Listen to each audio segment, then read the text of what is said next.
Hello friends, I am tired today, but let's take a little walk around because a few things have changed a little bit. The pond plants showed up, thank you Addie from the Garden Pond Forum. Her winter purge is basically going to fill this pond full of plants. First of 3 giant boxes came and I'm almost out of space to plant stuff in the in the main pond. Whole bunch of iris starters. Can't see it very well because they're so thin right now, but this is what's it called, water willow, which I learned after putting all these in, you can actually lay these down in the water and they'll sprout on each of these little nodes. So I might come redo how I've planted some of them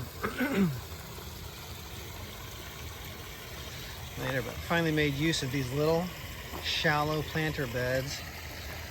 A whole bunch of water willow stuff down here. This is like a little area of water willow, a bunch of irises.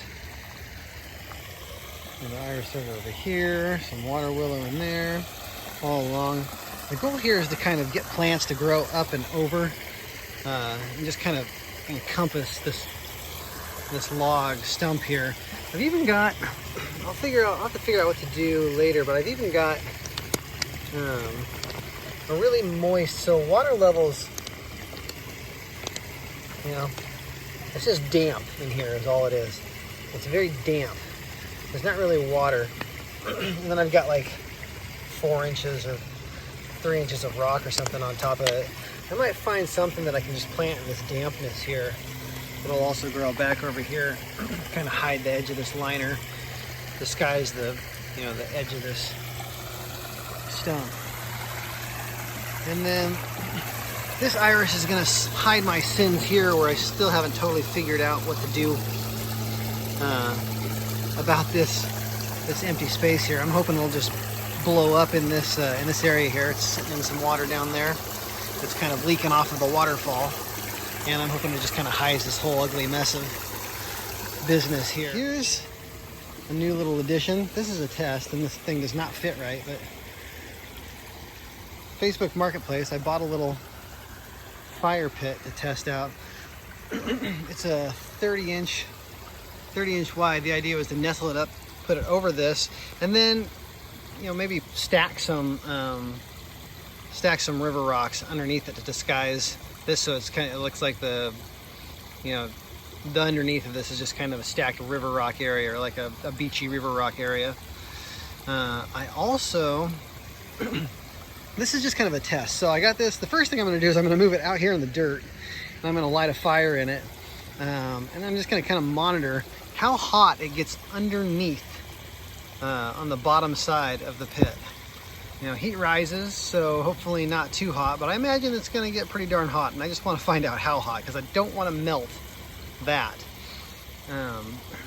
If that test goes okay, then I'll figure out how to fit this thing in and cover up that vault, and then light a fire there and figure it out. And if it turns out I like how this all works, this is kind of a flimsy fire pit, and I imagine you'd get about a year's worth of weekend fires out of it before you burn and rust a hole through it.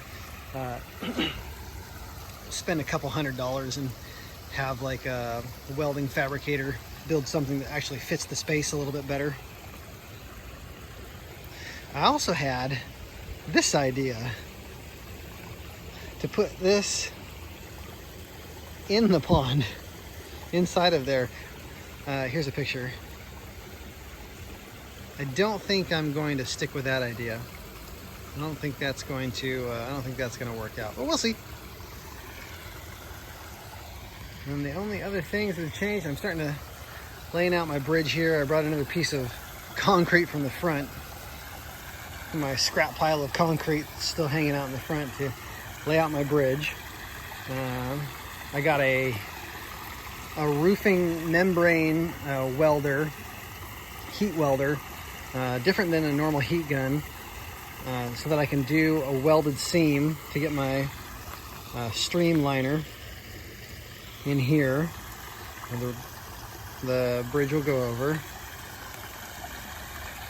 And then I've mostly, can't finish it all the way because I still have to work on this edge a little bit, finished my path. And I think I shared a picture and a few ideas how this was going to look a long time ago, and it's probably pretty hard to tell, but now here's how it's going to look, just like this. I did a base of just random angular gravel that I found all over the property, broken up bits of concrete, used as a base, tamped it down, and then about 3 inches of quarter minus, packed it in really well, and it's a nice little walking path. Feels nice, looks nice. If I want to, I might experiment with taking some pea gravel like I did over here. This pea gravel I think is too deep. That pea gravel is better, but still maybe a bit too deep.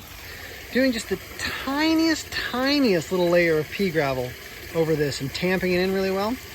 I think it might hold together and not move around too much that way. We'll see. I might experiment with it. This little planter bed here, I love how this turned out. I can put some plants. I'm going to put some plants in it when I'm done. This was a devil. Had a devil of a time finishing this.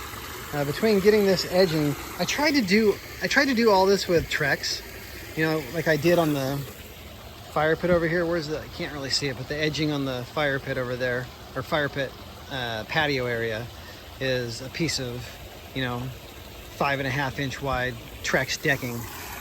And I really liked how that turned out. I tried to do that here without specialized equipment. This curve is just too much.